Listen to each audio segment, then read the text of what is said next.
Amém. Muito obrigado às nossas irmãs, ao Ricardo, a todo o pessoal do louvor que tem nos ajudado nessas transmissões, nos dirigindo nesse tempo de adoração ao Senhor. Que alegria poder assim continuar adorando o nosso Deus, cantando. Por isso, irmãos, né? Não deixem de louvar a Deus não, ok? Não deixem de continuar cantando, adorando o Senhor. Vamos orar mais uma vez, engrandecendo e agradecendo o nosso Deus pelo privilégio, né? A oportunidade que nós temos de adorá-lo, de engrandecer o nome dele. Obrigado, Senhor Deus, por esse tempo de cânticos, onde nós expressamos, através dessas canções, verdades sobre quem é o Senhor e sobre tudo aquilo que o Senhor tem feito, ó Pai. Obrigado, Senhor, porque assim nós podemos expressar o nosso coração também, Senhor Deus, o nosso coração grato, alegre, e reconhecendo, Senhor Deus, a Tua grandeza, a Tua majestade, a Tua soberania, o quanto o Senhor é grande. Obrigado também porque o Senhor tem levantado pessoas aqui no meio da Tua igreja, nossos queridos irmãos que têm se dedicado nesse ministério, de nos dirigir nesse tempo de adoração ao Senhor, de nos dirigir nesse tempo, Senhor Deus, onde nós cantamos, adoramos, e que essas canções realmente tragam o conforto, o consolo, a força necessária, a alegria ao nosso coração. Te agradecemos em nome de Cristo Jesus. Amém? E amém. Muito bem, irmãos. Vamos aqui seguindo no Evangelho de João, tá bom? Estamos aí seguindo a nossa série de mensagens da vida em Cristo Jesus. Então eu quero aproveitar desde já, agradecer a presença aí, se você chegou um pouquinho atrasado, pegou o ônibus atrasado, né? Então eu quero agradecer a sua presença, Deus abençoe a sua vida que está aqui conosco, deixa o seu tchauzinho aí no chat também, tá bom? Participe conosco, estamos felizes demais com a sua presença, tá bom? Agradeço a sua presença aqui conosco. E estamos nesses últimos domingos aí falando sobre o Evangelho de João, a vida em Cristo, tá bom? E justamente hoje nós já trabalhamos todo o capítulo 1 do Evangelho e entramos hoje no capítulo 2, né? Justamente onde Jesus, neste momento, lá em João capítulo 2, dos versículos de 1 a 11, ele está agora num casamento. Gente, eu adoro casamento. Os irmãos não têm noção, eu adoro casamento. Duas coisas que eu gosto muito no ministério, já falei isso aqui várias vezes na igreja. Casamento, fazer casamento e apresentar criança na igreja. Eu adoro isso, são duas coisas que eu mais amo. E eu não vejo a hora desses jovens aqui da igreja começar a casar. Eles estão doidos para casar, esses jovens. Os jovens da igreja estão doidos para sair do Egito, da casa do pai deles, e chegar na terra prometida, certo? Os jovens, eles estão loucos por isso, ok? O problema é que tem que passar pelo deserto antes, tá bom? Brincadeira, tá bom? Mas é muito bom. E Jesus participou de um casamento, né? E é interessante, e o inusitado disso tudo é que Jesus fez aí o seu primeiro milagre público, né? Assim, dentro de um casamento, numa festa de casamento.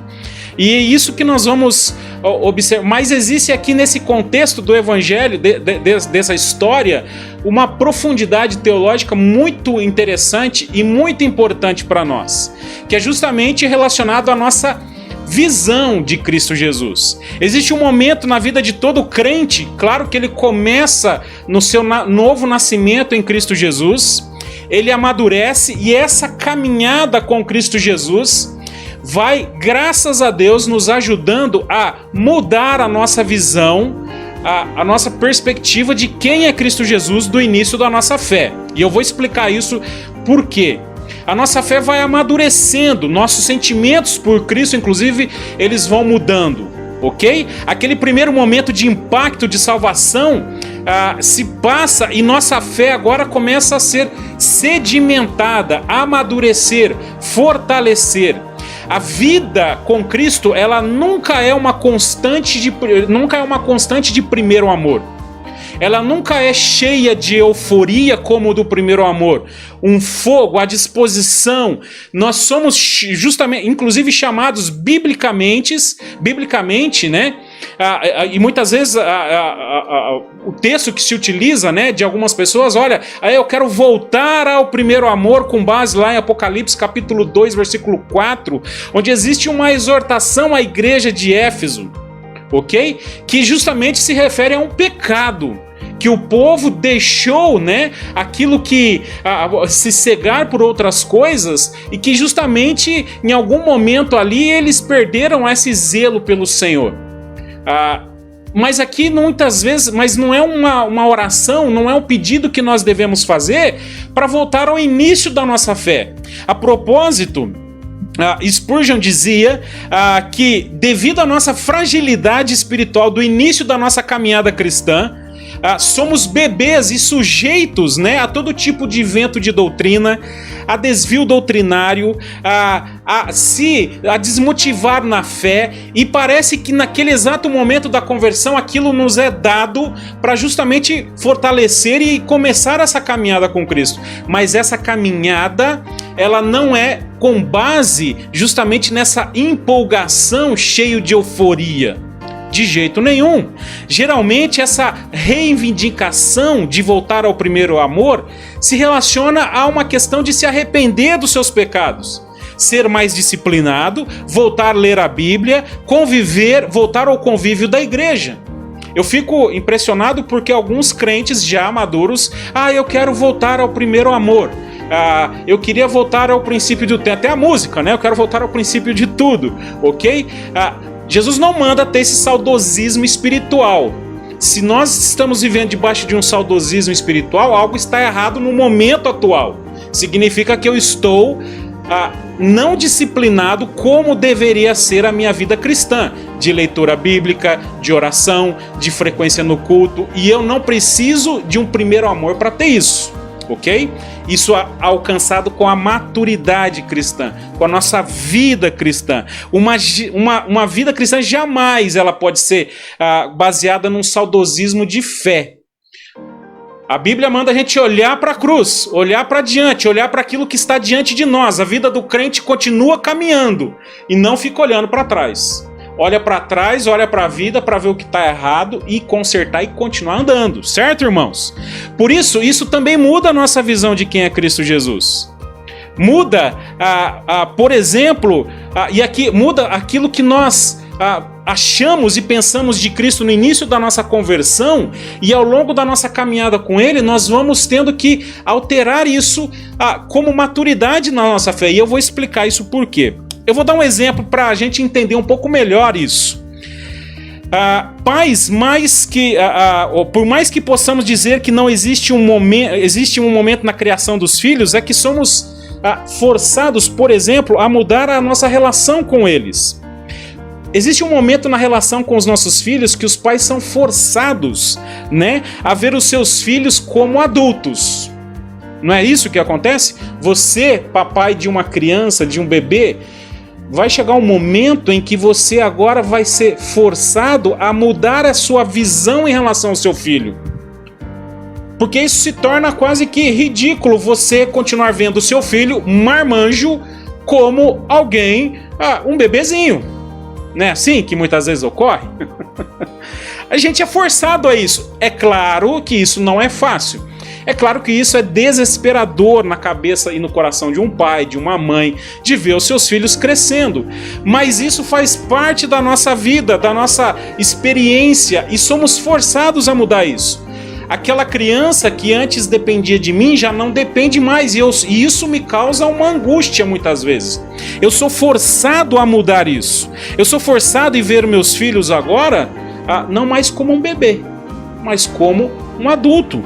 Existe um momento que isso faz parte. Existe um momento também na vida cristã em que a visão da glória de Cristo se torna muito maior que qualquer visão de milagre, de sustento, que isso possa impactar a minha vida. Talvez a gente chegou até a nossa vida, chegamos a Cristo por causa muito provavelmente chegamos a Cristo por causa de uma dificuldade financeira, uma dificuldade familiar, um problema às vezes de saúde, um desespero de alma, ok? Aquilo foi resolvido e agora eu criei em Cristo Jesus, aquilo impactou, a verdade do Evangelho impactou o meu coração, a Cristo revelado impactou a minha vida, e agora isso tudo passou e eu sou obrigado agora a mudar a minha visão sobre quem é Cristo Jesus do início, que era uma visão incompleta.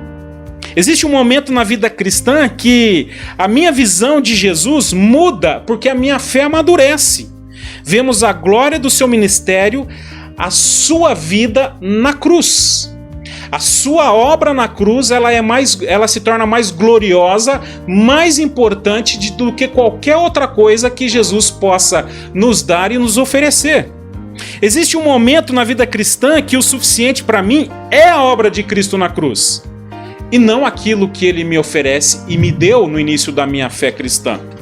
Por isso, nesta noite, meus queridos irmãos, eu quero propor aqui que nessa vida em Cristo, com base nesse texto de João, capítulo 2, dos versículos aí que nós vamos ler, que nossa visão em Cristo, a visão em Cristo é o desafio de mudar a visão de filho para redentor. Nós vamos ver isso nessa história. A vida em Cristo e o desafio de não ofuscar a maior obra de Jesus. A vida em Cristo e o desafio de ver a glória de Jesus por trás dos sinais.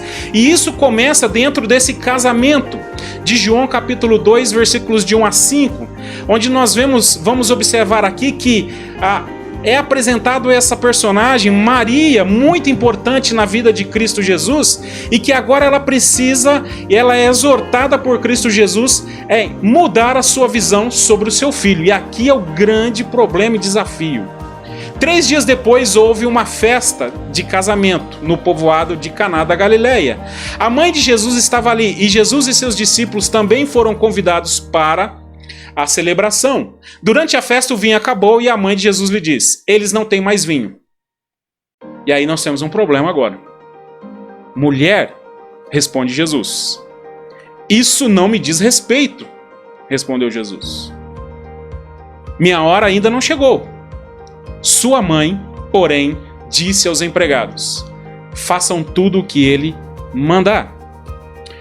Terceiro dia após que João descreve é justamente um terceiro dia após o evento narrado com Natanael, como nós vimos na semana passada. Aqui alguns comentaristas que atribuem, é interessante que você observar o capítulo 1 de João, ele vai falar primeiro, segundo, terceiro dia, e ele vai contando esses dias, né? Alguns acham até que é uma questão espiritual aqui, mas é simplesmente para narrar os fatos, eu entendo aqui. Assim como identificando aqui, né, esses dias com a última semana de Cristo, fazendo uma simbologia espiritualizada, mas eu penso apenas que João quis descrever o tempo aqui que isso ocorreu apenas, né? O fato é que Jesus e seus familiares foram convidados agora para esse casamento e sugere aqui que esse casamento era de algum parente ou conhecido dos familiares de Jesus, era alguém próximo dele, né? Alguém que ali fazia parte desse círculo da família de Cristo Jesus e dos discípulos. Maria aparece na cena com um problemão, pois durante esse casamento que poderia durar várias semanas dentro dessa cultura, não era um casamento de um dia só, há agora problemas na pessoa do noivo, porque era a responsabilidade do noivo não deixar esgotar os suprimentos para a festa e diante dos seus convidados. Isso era extremamente vergonhoso e passível, inclusive, de processo pelos familiares ofendidos. Ou seja, se hoje é difícil casar, imagine naquela época. Não era brincadeira, mas fazia parte da vida, ok? E aqui Maria apresenta esse problema não é um problema simples, ele é um problema grave, um problema social grave. O vinho não era apenas suco de uva, como alguns sugestionam, tá bom? De fato, era vinho. Não era o vinho forte, como a própria palavra de Deus traz, muitas vezes, mas era um vinho aí diluído numa certa percentagem com água, ok? Mas era vinho de fato. Jesus transformou essa água em vinho e o vinho acabou, tá bom? E Maria agora parece agora mediar esse problema social. Alguns, inclusive, por essa questão desse episódio, coloca aí Maria como a mediadora dos homens, né? O que não é esse o objetivo, não é isso que o texto diz. Mas é interessante porque Maria se dirige a Jesus para resolver o problema. Porque Maria dependia de Jesus. Muito provavelmente aqui, o pai de Cristo, o pai de Jesus, José, né, marido de Maria, muitos comentaristas, e muito provavelmente o José já havia falecido nesse episódio. A última menção que nós temos de José é por aquela ocasião em que eles estão em Jerusalém, eles estão voltando, e Jesus ainda como jovem, adolescente, uma criança, fica lá no templo, e eles voltam para Jerusalém para resgatar Jesus, porque tinha ficado lá já por mais ou menos aí por volta dos 12 anos, alguma coisa assim. Depois nós não temos nenhuma menção mais de José, e muito provavelmente alguns comentaristas revelam que ele faleceu. A questão é que Jesus, sendo o filho mais velho, ele agora tinha perante a lei essa obrigação de cuidar da sua mãe viúva. E é interessante também porque Jesus não foi identificado também mais como filho de José o carpinteiro, mas o próprio Jesus foi identificado como o carpinteiro. Ou seja, Jesus tinha uma profissão que justamente visava aí sustentar a sua mãe viúva e provavelmente os seus irmãos. Ou seja, a sua família dependia financeiramente de Cristo Jesus, assim como Maria. E Maria então depende de Jesus para resolver esse problema, né? E Jesus agora se dirige à sua mãe com uma palavra bastante firme, ok? E ele diz assim, o que temos... O texto aí vai descrever, né? Isso não me diz respeito. Alguns textos... É um jogo de palavras no grego ali bastante complicado de traduzir, mas algumas outras traduções trazem o que tenho eu contigo, mulher. O que temos em comum. Uma repreensão branda, mas declara o início do ministério de Jesus. É interessante que Jesus usa o termo mulher e não mãe. Esse termo mulher ele vai utilizar uma segunda vez por ocasião de João capítulo 19, versículo 26, quando ele está sendo crucificado, né? E aqui é algo que nós precisamos lembrar, que Jesus trata a sua mãe não como mãe, mas como uma pessoa, um ser, um indivíduo, uma mulher, porque agora ele precisa fazer com que Maria entenda que ele é o Salvador e não o seu filho. Aqui é o grande desafio. Maria havia gerado, amamentado, ensinado suas habilidades elementares para Jesus, aprendeu a depender dele como provedor da família, mas agora não podia mais vê-lo como a prerrogativa da maternidade. Maria não poderia mais ver Jesus como as outras mães veem seus filhos. Maria teria de ver Jesus como seu Salvador. Olha só que coisa grandiosa isso aqui, porque agora, e complicada, porque uma mãe, essa que gerou Jesus, precisava mudar a forma de como viu o seu filho até agora, porque agora ele é o seu Salvador. Não mais aquele que supre, não mais aquela criança que ela cuidou e amamentou, não mais aquele que ela deu à luz, mas o seu Salvador.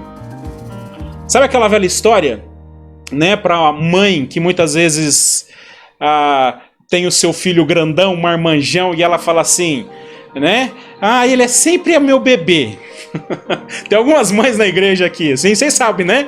A turma aí sabe do que eu tô falando, as irmãs sabem do que eu tô falando. Ele é sempre o meu bebê. Jesus diz, eu não sou mais o seu bebê. É difícil isso, irmãos?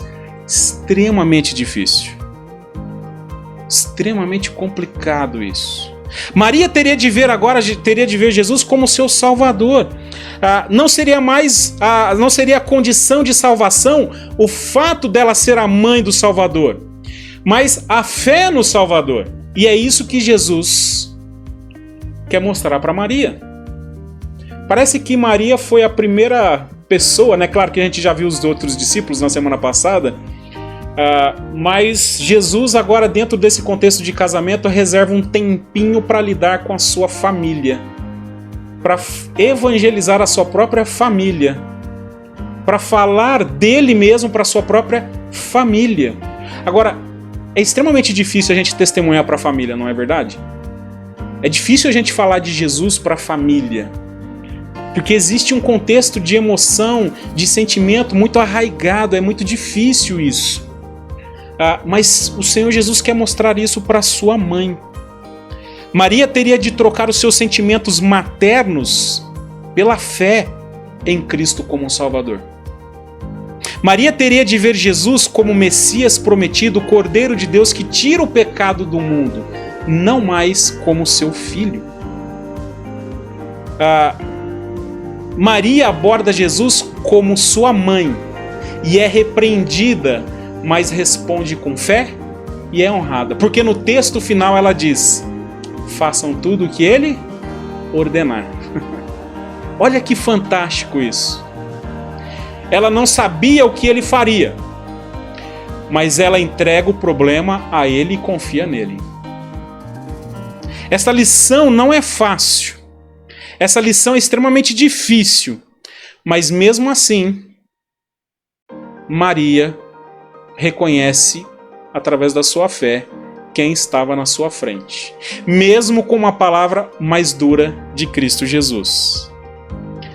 Apesar do pedido de Maria, é interessante que Jesus usa a frase, né? A minha hora ainda não chegou. Porque ele aponta para algo muito mais glorioso que um casamento, que a multiplicação de um vinho. Ele aponta para algo muito maior que aquele problema. Jesus está apontando para a cruz. O suprimento de um ingrediente no casamento, no caso aqui nesse contexto social extremamente problemático, é a menor das coisas que Jesus pode fazer, porque algo muito maior será realizado. Jesus na cruz.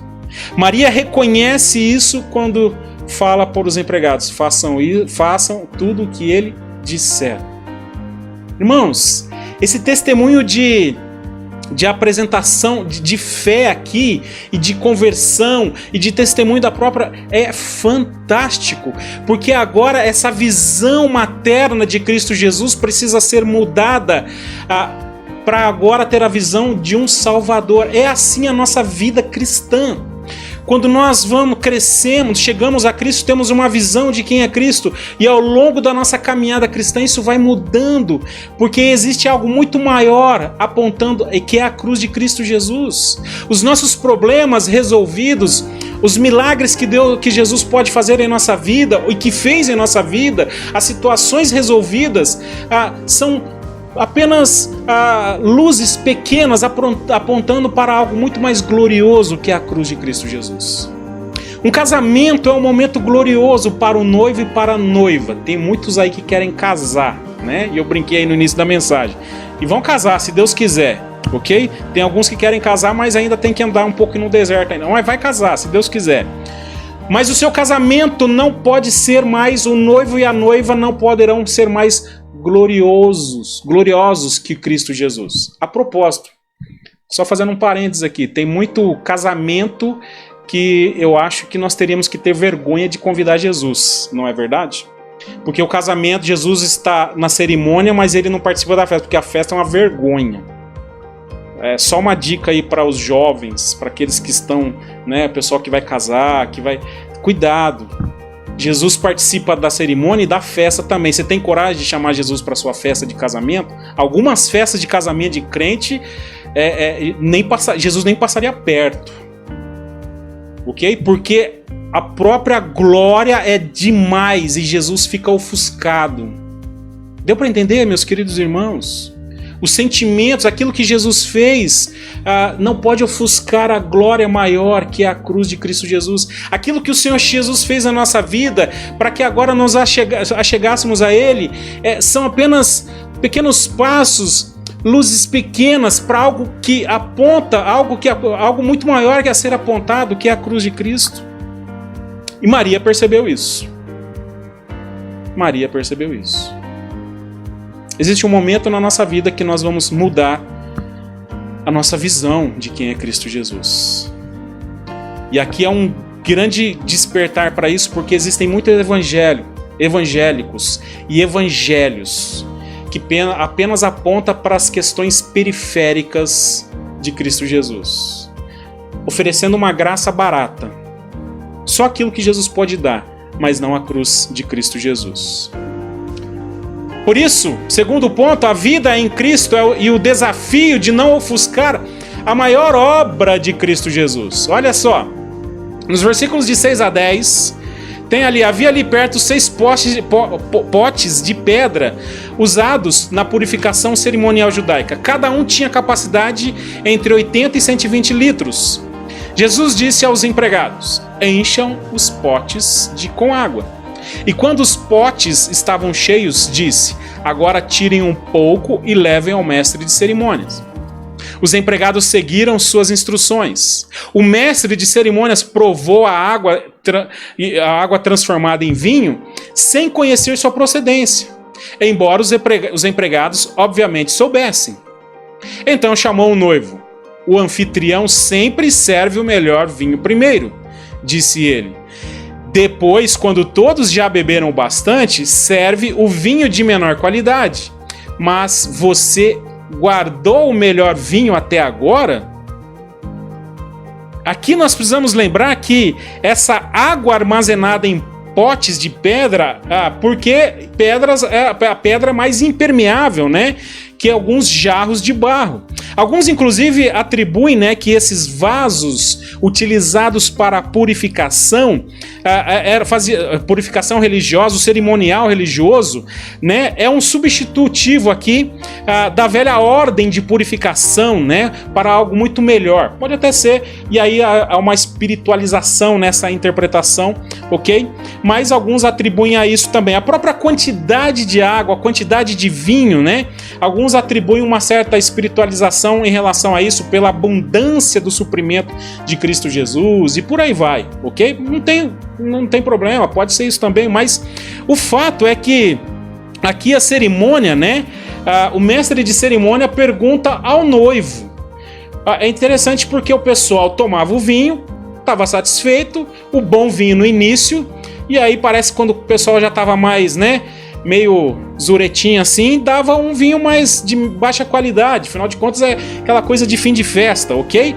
Mas o mestre de cerimônia fica impressionado e ele vai em direção ao noivo e pergunta ao noivo.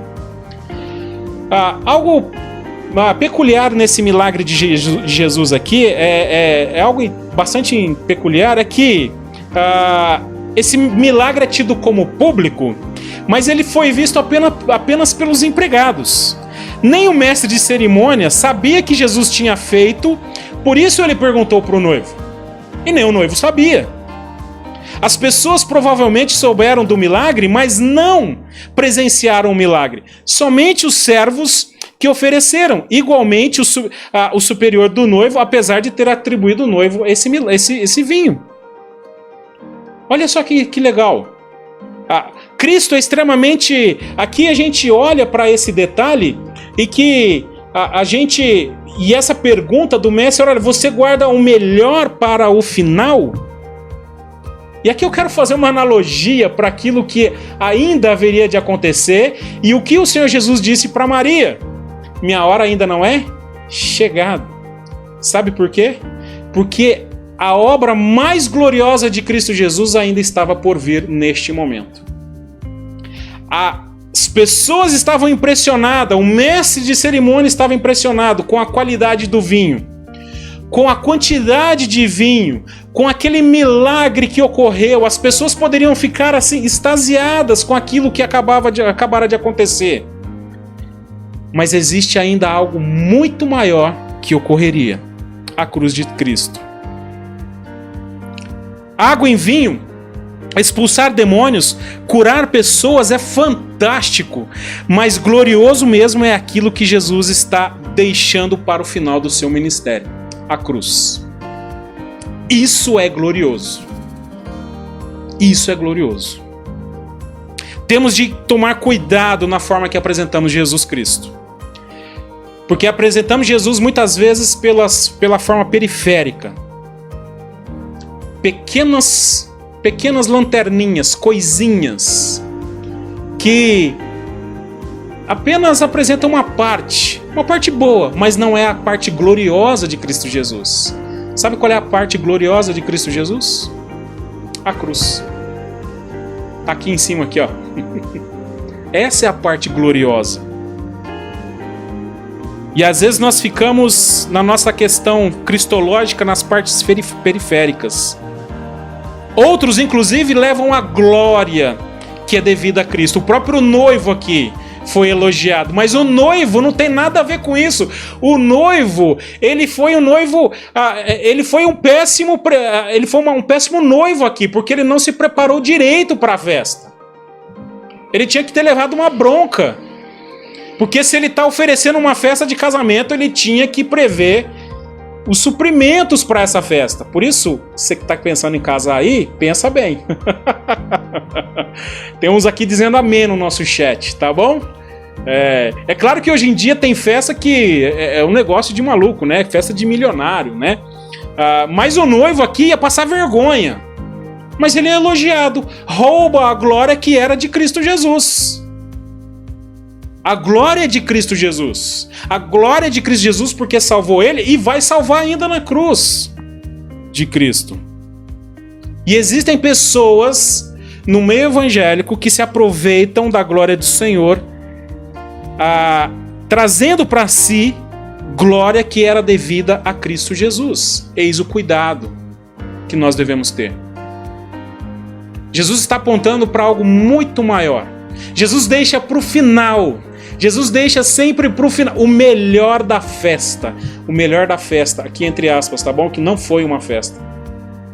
É a cruz de Cristo Jesus. Lá está a sua glória. Por último, a vida em Cristo e o desafio de ver a glória de Jesus por trás dos sinais. Quando nós olhamos no relato do milagre da transformação da água em vinho, apenas os servos observaram esse milagre. Mas algo interessante ocorre no final do texto. Este sinal, descrito por João, nos versículos de 11 a 12. Esse sinal em Caná da Galileia foi o primeiro milagre que Jesus fez. Com isso, ele manifestou a sua glória. E seus discípulos creram nele. Depois do casamento, foi a Cafarnaum, onde passou alguns dias com sua mãe, seus irmãos e seus discípulos. Os servos viram o sinal, mas não a glória. Os discípulos, pela fé, perceberam a glória de Jesus por trás do sinal e creram nele. Está entendendo aqui a diferença? Que muitas vezes nós queremos depender a nossa fé por meio de milagres, mas a nossa fé ela é baseada na glória de Cristo Jesus no madeiro, na sua obra gloriosa na cruz, na cruz de Cristo Jesus. Os servos viram o sinal, mas não a glória. Os discípulos, pela fé, perceberam a glória de Jesus por trás do sinal. Os nossos olhos ficam vislumbrando muitas vezes as manifestações milagrosas, não é verdade? As apresentações gloriosas de Cristo Jesus, mas não conseguem enxergar a glória de Cristo Jesus atrás daquilo tudo. Com esse primeiro sinal, Jesus revelou a sua glória, aquilo que haveria de ocorrer. Essa é a mensagem. Jesus está dizendo, olha, isso aqui é peixe pequeno, certo? A minha hora não chegou, a minha hora ainda virá. Sua glória seria revelada em maior medida na cruz, na ressurreição, na sua exaltação. Mas cada passo ao longo do seu ministério, nós vamos observar isso no Evangelho de João, um prenúncio a essa glória maior. A glória não era visível para todos que tinham visto o milagre, mas alguns dos discípulos perceberam essa glória. A glória não pode ser identificada através de muitas vezes percebida por alguns por meio das manifestações miraculosas, mas alguns enxergam além dos milagres.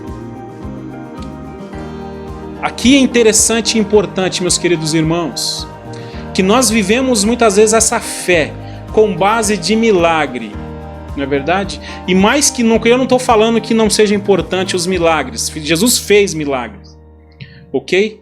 Mas nenhum milagre ofusca a obra maior de Cristo Jesus, que foi a sua cruz. É isso que nós precisamos entender.